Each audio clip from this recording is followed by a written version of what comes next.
संक्षिप्त शिव पुराण विद्वेश्वर संहिता। बंधन और मोक्ष का विवेचन, शिव पूजा का उपदेश, लिंग आदि में शिव पूजन का विधान, भस्म के स्वरूप का निरूपण और महत्व, शिव एवं गुरु शब्द की व्युत्पत्ति तथा शिव के भस्म धारण का रहस्य। ऋषि बोले, सर्वज्ञों में श्रेष्ठ सूत जी, बंधन और मोक्ष का स्वरूप क्या है, ये हमें बताइए। तो सूत ने कहा, महर्षियों में बंधन और मोक्ष का स्वरूप तथा मोक्ष के उपाय का वर्णन करूंगा। तुम लोग आदरपूर्वक सुनो। जो प्रकृति आदि 8 बंधनों से बंधा हुआ है वह जीव बद्ध कहलाता है, और जो उन 8 बंधनों से छूटा हुआ है उसे मुक्त कहते हैं। प्रकृति आदि को वश में कर लेना मोक्ष कहलाता है।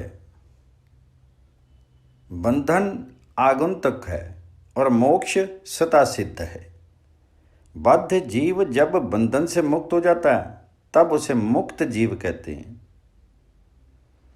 प्रकृति, बुद्धि अर्थात महतत्व, त्रिगुणात्मक अहंकार और 5 तन्मात्राएं, इन्हें ज्ञानी पुरुष प्राकृत्य आद्यष्टक मानते हैं। प्रकृति आदि 8 तत्वों के समूह से देह की उत्पत्ति हुई है। देह से कर्म होता है और फिर कर्म से नूतन देह की उत्पत्ति होती है। इस प्रकार बारंबार जन्म और कर्म होते रहते हैं। शरीर को स्थूल, सूक्ष्म और कारण के भेद से 3 प्रकार का जानना चाहिए। स्थूल शरीर जागृत अवस्था में व्यापार कराने वाला, सूक्ष्म शरीर जागृत और स्वप्न अवस्थाओं में इंद्रिय भोग प्रदान करने वाला तथा कारण शरीर सुषुप्त अवस्था में आत्म आनंद की अनुभूति कराने वाला कहा गया है। जीव को उसके प्रारब्ध के कर्म के अनुसार सुख दुख प्राप्त होते हैं। वह अपने पुण्य कर्मों के फलस्वरूप सुख और पाप कर्मों के फलस्वरूप दुख का उपभोग करता है। अतः कर्म पाश में बंधा हुआ जीव अपने विविध त्रिविध शरीर से होने वाले शुभ अशुभ कर्मों द्वारा सदा चक्र की भांति बारंबार घुमाया जाता है। इस चक्रवत भ्रमण की निवृत्ति के लिए चक्रकर्ता का स्तवन एवं आराधन करना चाहिए। प्रकृति आदि जो 8 पाश बतलाए गए हैं उनका समुदाय ही महाचक्र है, और जो प्रकृति से परे है वे परमात्मा शिव है। भगवान महेश्वर ही प्रकृति आदि महाचक्र के कर्ता हैं, क्योंकि वे प्रकृति से परे हैं। जैसे बकायन नामक वृक्ष का थाला जल को पीता है और उगलता है, उसी प्रकार शिव प्रकृति आदि को अपने वश में करके उस पर शासन करते हैं। उन्होंने सबको वश में कर लिया है, इसलिए वे शिव कहे गए। शिव ही सर्वज्ञ, परिपूर्ण तथा निष्प्रिय हैं। सर्वज्ञता, तृप्ति, अनादि बोध, स्वतंत्रता, नित्य अलुप्त शक्ति से संयुक्त होना और अपने भीतर अनंत शक्तियों को धारण करना, महेश्वर के इन 6 प्रकार के मानसिक ऐश्वर्यों को केवल वेद जानता है। अतः भगवान शिव के अनुग्रह से ही प्रकृति आदि 8 तत्व वश में होते हैं। भगवान शिव का कृपा प्रसाद करने के लिए ही उन्हीं का पूजन करना चाहिए। यदि कहें शिव तो परिपूर्ण हैं, निष्प्रिय हैं, उनकी पूजा कैसे हो सकती है, तो इसका उत्तर ये है कि भगवान शिव के उद्देश्य से उनकी प्रसन्नता के लिए किया हुआ सत्कर्म उनके कृपा प्रसाद को प्राप्त कराने वाला होता है। शिवलिंग में, शिव की प्रतिमा में तथा शिव भक्तजनों में शिव की भावना करके उनकी प्रसन्नता के लिए पूजा करनी चाहिए। वह पूजन शरीर से, मन से, वाणी से और धन से भी किया जा सकता है। उस पूजा से महेश्वर शिव जो प्रकृति से परे हैं पूजक पर विशेष कृपा करते हैं और उनका वह कृपा प्रसाद सत्य होता है। शिव की कृपा से कर्म आदि सभी बंधन अपने वश में हो जाते हैं। कर्म से लेकर के प्रकृति पर्यंत सब कुछ जब वश में हो जाता है तब वह जीव मुक्त कहलाता है और स आत्म राम रूप से विराजमान होता है। परमेश्वर शिव की कृपा से जब कर्म जनित क्षीर अपने वश में हो जाता है तब भगवान शिव के लोक में निवास का सौभाग्य प्राप्त हो जाता है। इसी को सालोक्य मुक्ति कहते हैं। जब तन्मात्राएं वश में हो जाती हैं तब जीव जगदम्बा सहित शिव का सामीप्य प्राप्त कर लेता है। ये सामीप्य मुक्ति है। उसके आयुध आदि और क्रिया आदि सब कुछ भगवान शिव के समान हो जाते हैं। भगवान जी का महाप्रसाद प्राप्त होने पर बुद्धि वश में हो जाती है। बुद्धि प्रकृति का कार्य है, उसका वश में होना शारिष्टि मुक्ति कहा गया है। पुनः भगवान जी का महान अनुग्रह प्राप्त होने पर प्रकृति वश में हो जाएगी। उस समय भगवान शिव का मानसिक ऐश्वर्य बिना यत्न के ही प्राप्त हो जाएगा। सर्वज्ञता और तृप्ति आदि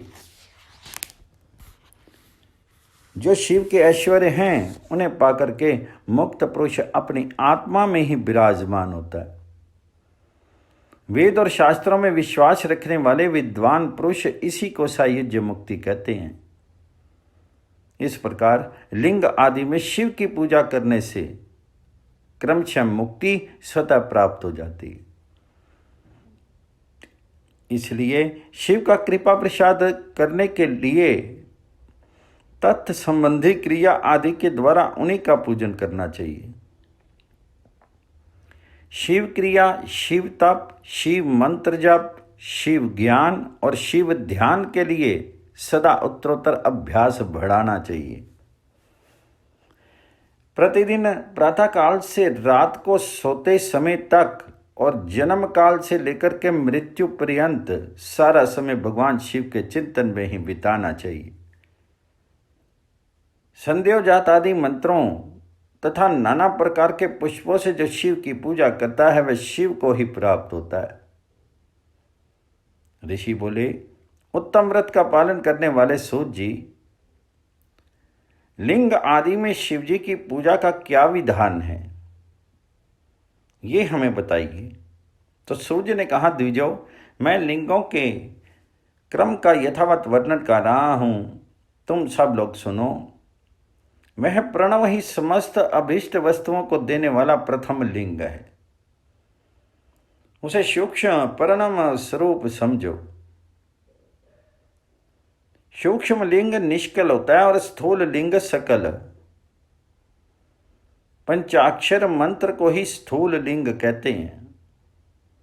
उन दोनों प्रकार के लिंगों का पूजन तप कहलाता है। वे दोनों ही लिंग साक्षात मोक्ष देने वाले हैं। पौरुष लिंग और प्रकृति लिंग के रूप में बहुत से लिंग हैं। उन्हें भगवान शिव ही विस्तार पूर्वक बता सकते हैं, दूसरा कोई नहीं जानता। पृथ्वी के विकार भूत जो जो लिंग ज्ञात हैं उनको मैं तुम्हें बता रहा हूं।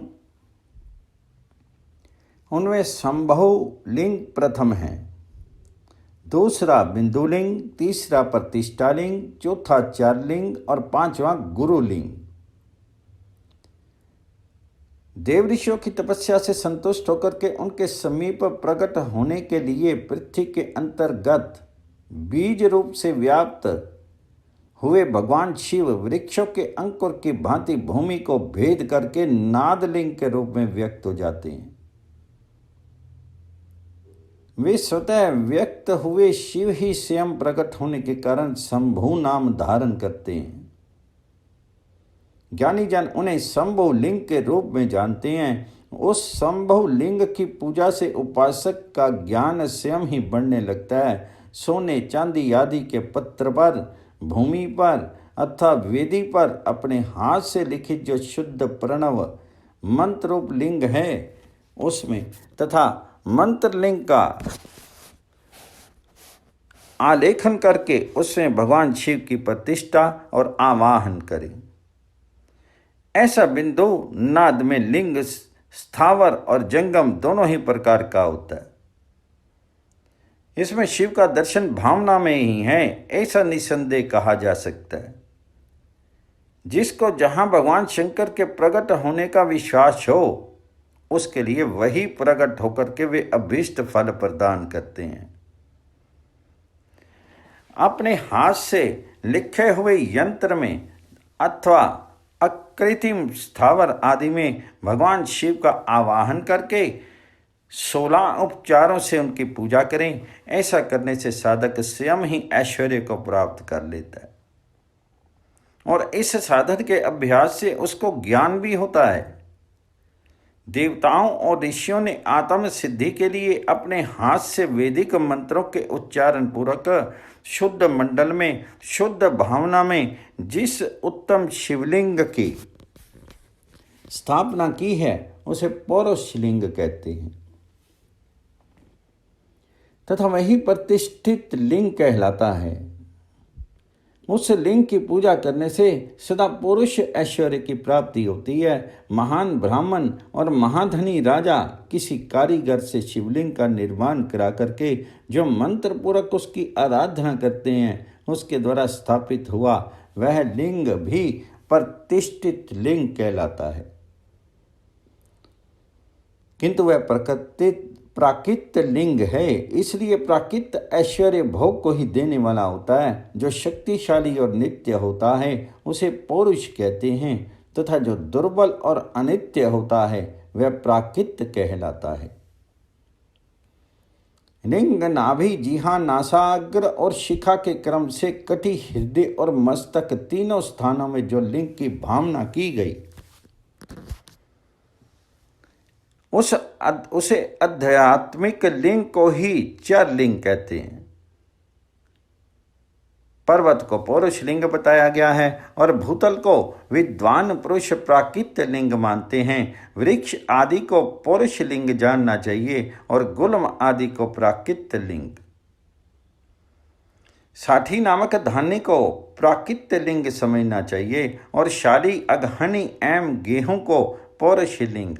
अनिमा और 8 सिद्धियों को देने वाला जो ऐश्वर्य है उसे पौरुष ऐश्वर्य जानना चाहिए। सुंदर स्त्री तथा धन आदि विषयों को आस्तिक प्राकृत पुरुष ऐश्वर्य कहते हैं। चरालिंगों में सबसे प्रथम रसलिंग का वर्णन किया जाता है। रसलिंग ब्राह्मण को उसकी सारी अभिष्ट वस्तुओं को देने वाला है। शुभ कारक बाणलिंग क्षत्रियों को महान राज्य की प्राप्ति कराने वाला है। स्वर्णलिंग वैश्यों को महाधनपति का पद प्रदान करने वाला है तथा सुंदर शिवलिंग शूद्रों को महाशुद्धि देने वाला है। स्फटिक में लिंग तथा बाणलिंग सब लोगों को उसकी समस्त कामनाएं प्रदान करता है। अपना ना हो तो दूसरे का स्फटिक या बाणलिंग भी पूजा के लिए निषिद्ध नहीं है। स्त्रियों विशेष करके सद्भाव के लिए पार्थिव लिंग की पूजा का विधान है। प्रवृत्ति मार्ग में स्थित विद्वाओं के लिए स्फटिक लिंग की पूजा बताई गई है, परंतु विरक्त विद्वाओं के लिए रसलिंग की पूजा को ही श्रेष्ठ कहा गया है। उत्तम व्रत का पालन करने वाले महर्षियों बचपन में, जवानी में और बुढ़ापे में भी शुद्ध स्फटिक में शिवलिंग का पूजन स्त्रियों को समस्त भोग प्रदान करने वाला है। ग्रह आसक्त स्त्रियों के लिए पीठ पूजा भूतल पर संपूर्ण अभीष्ट को देने वाली है। प्रवृत्ति मार्ग में चलने वाला पुरुष सुपात्र गुरु के सहयोग से ही समस्त पूजा कर्म संपन्न करे। इष्ट देव का अभिषेक करने के पश्चात घनी के चावल से बने हुए खीर आदि पकवानों द्वारा नैवेद्य अर्पण करे। पूजा के अंत में शिवलिंग को संपुट में पधरा करके घर के भीतर पृथक रख दे। जो निवृत्ति मार्ग पुरुष है उनके लिए हाथ पर ही शिवलिंग पूजा का विधान है। उन्हें भिक्षा आदि से प्राप्त प्राप्त हुए अपने भोजन को ही नैवेद्य रूप में निवेदित करना चाहिए। निवृत्त पुरुषों के लिए स्थूल लिंग ही श्रेष्ठ बताया गया है। वे विभूति के द्वारा पूजन करें और विभूति को ही नैवेद्य रूप से निवेदन भी करें। पूजा करके उस लिंग को सदा अपने मस्तक पर धारण करें। विभूति 3 प्रकार की बताई गई है: लोकाग्नि जनित, वेदाग्नि जनित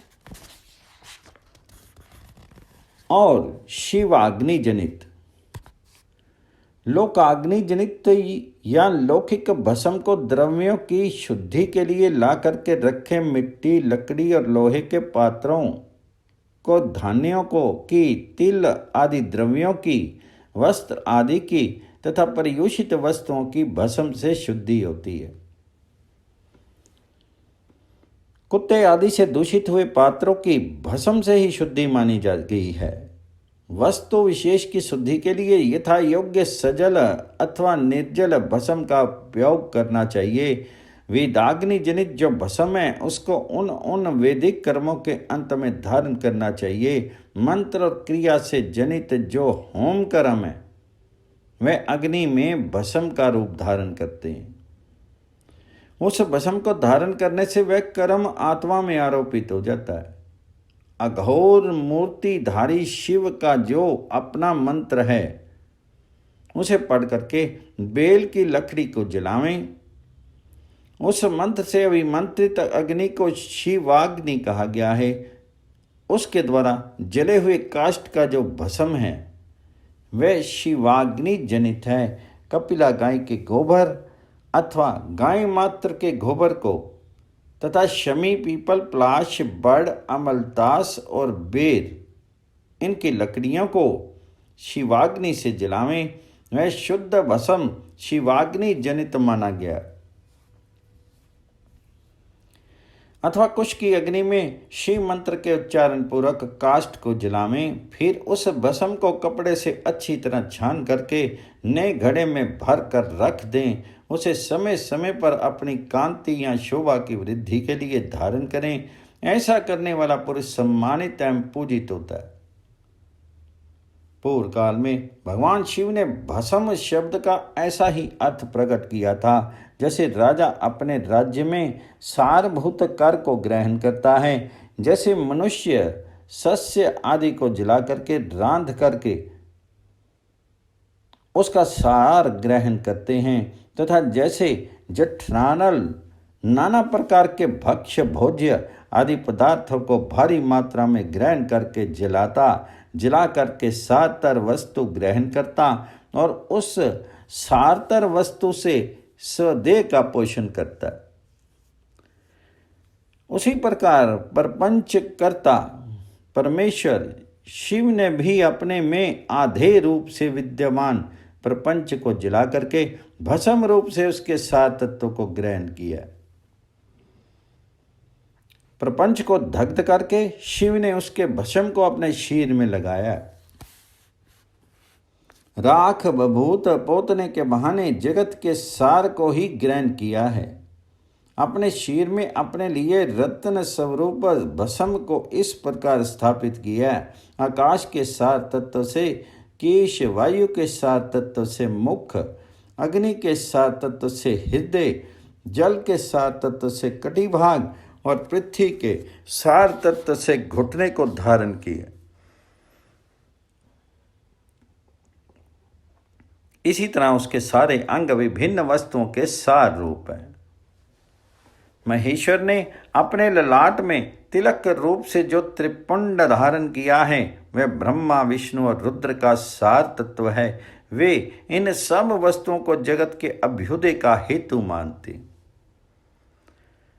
इन भगवान शिव ने ही प्रपंच के सार सर्वस्व को अपने वश में किया है, अतः इन्हें अपने वश में करने वाला दूसरा कोई नहीं है। जैसे समस्त मृगों का हिंसक मृग सिंह कहलाता है और उसकी हिंसा करने वाला दूसरा कोई मृग नहीं है, अतः उसे सिंह कहा गया है।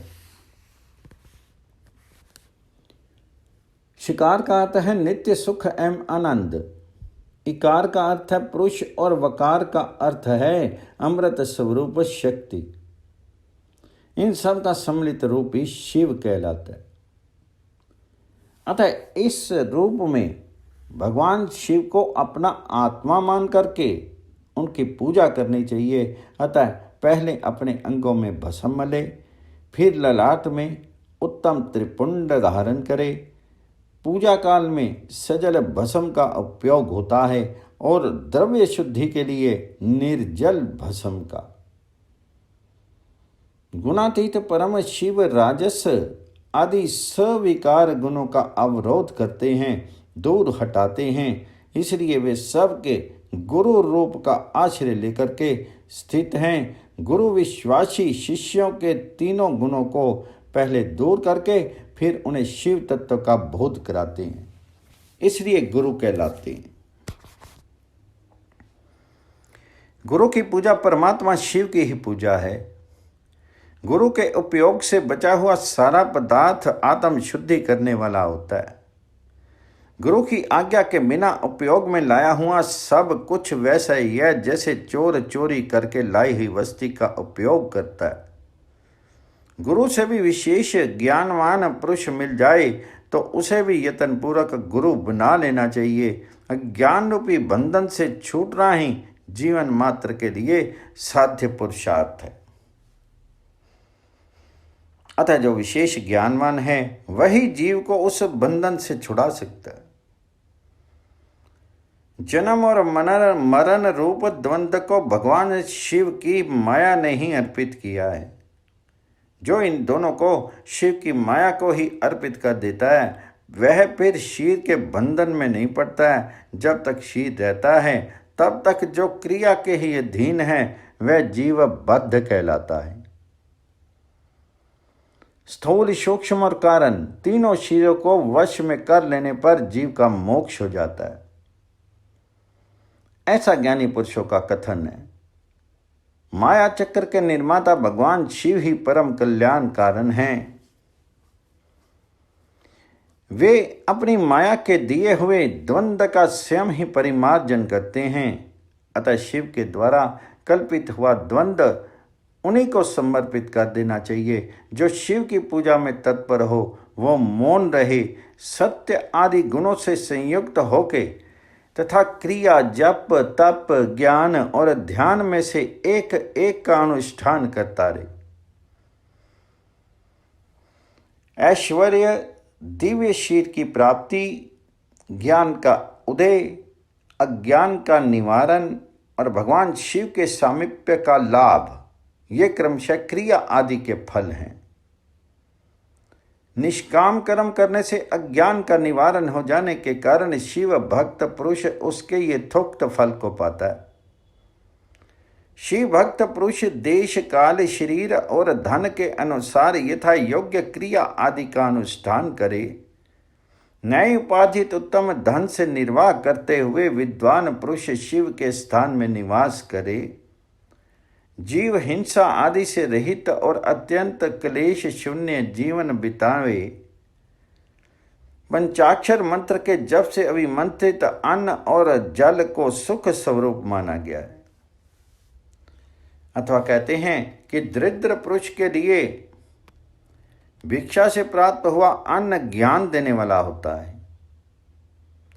शिव भक्त को भिक्षान प्राप्त हो जाए तो वह शिव भक्ति को बढ़ाता है। शिव योगी पुरुष भिक्षान को शंभु सत्र कहते हैं। जिस किसी भी उपाय से जहाँ कहीं भी भूतल पर शुद्ध अन्न का भोजन करते हुए सदा मौन भाव से रहें और अपने साधन का रहस्य किसी पर प्रकट नहीं करें, भक्तों के समक्ष ही शिव के महात्म्य को प्रकाशित करें।